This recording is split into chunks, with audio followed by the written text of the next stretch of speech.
Good morning. I'm Seminole County Chairman John Horan. It is 9 a.m.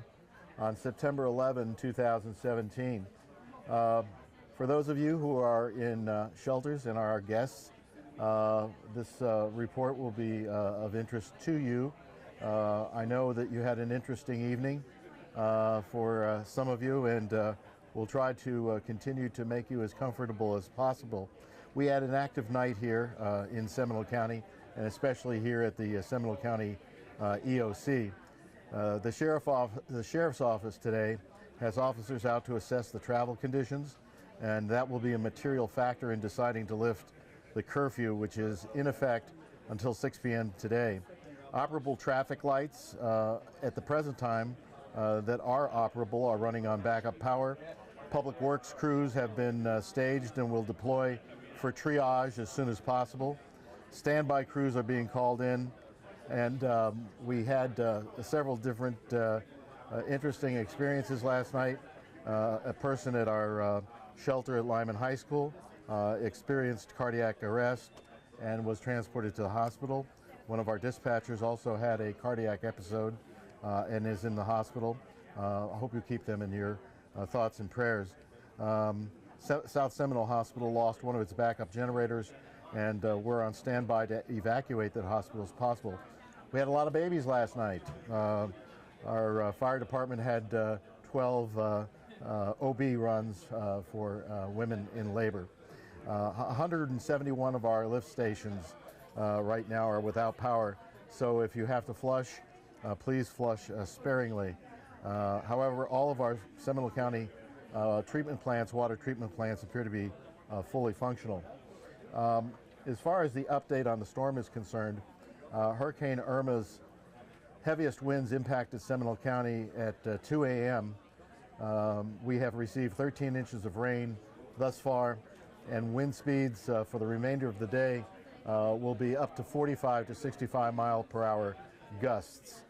The Black Hammock area of the county was particularly hit badly and is currently inaccessible. So for those of you who live in that area, please be very, very careful, and we will provide access to the Black Hammock area as soon as possible for emergency deployment if necessary. Unfortunately, this morning, 75% of our residents and businesses are without power in the county.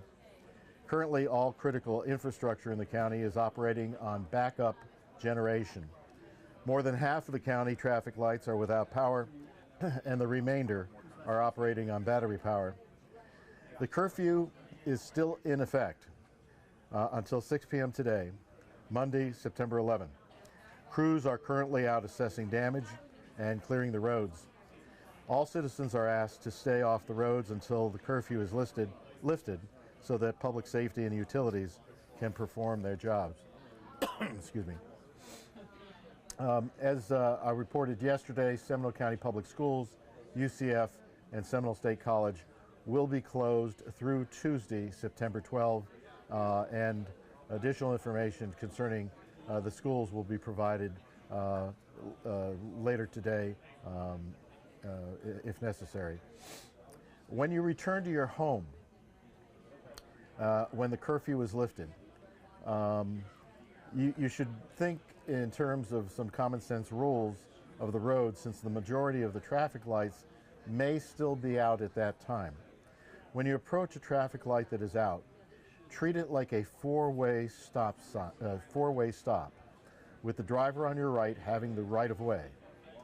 Remember that other drivers may not know these rules, so enter intersections only when it is safe to do so, and use your turning signals to let other motorists know your intentions. If you live in Seminole County, you most likely are without power when you arrive home. You should contact your power provider. Do not assume that they know you are without power, because your neighbors are also out.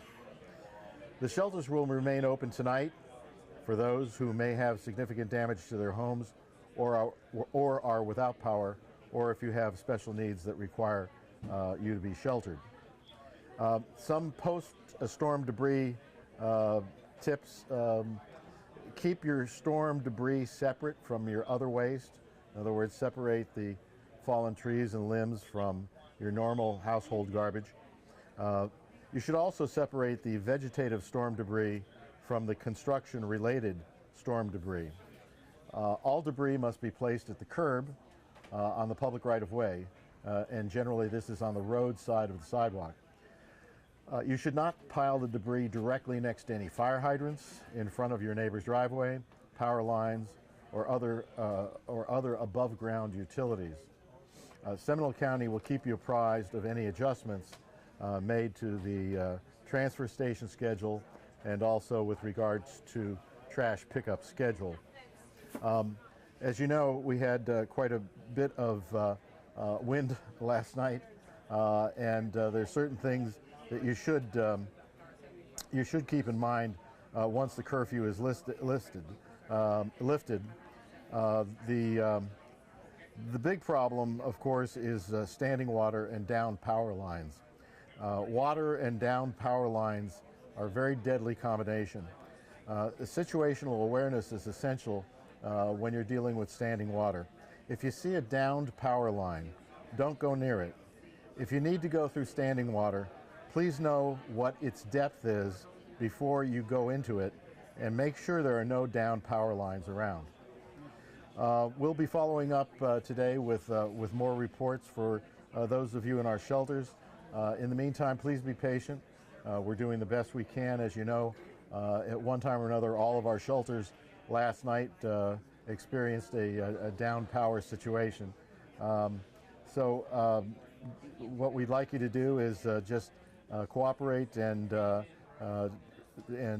listen to your supervisors in the shelters, because this is probably going to take a while before we can get back on the roads today. Today we will be clearing all of our arterial roads, especially arterial roads to critical infrastructure, for purposes of emergency vehicle passage. That'll be the first priority. We'll also deploy temporary traffic signals where necessary and restore all power to all the signals, but that probably will not be done in a day. Our public works and public safety personnel will be doing damage assessment and restoration, so please honor the curfew so they are not dealing with other issues. We will also check all individual well-being and disabled persons who are registered but are sheltered at home, and move those to shelters who are in need. Do not go out to start cleaning and clearing until conditions exist where it's going to be safe. Resources can be taxed by having to attend to people who get hurt operating chainsaws or doing things under dangerous conditions before the conditions are best for doing our cleanup. So our team will continue to provide the people in the shelters to provide updates for the duration of the storm, and as long as the shelters are open. And thank you very much for your patience, and stay safe.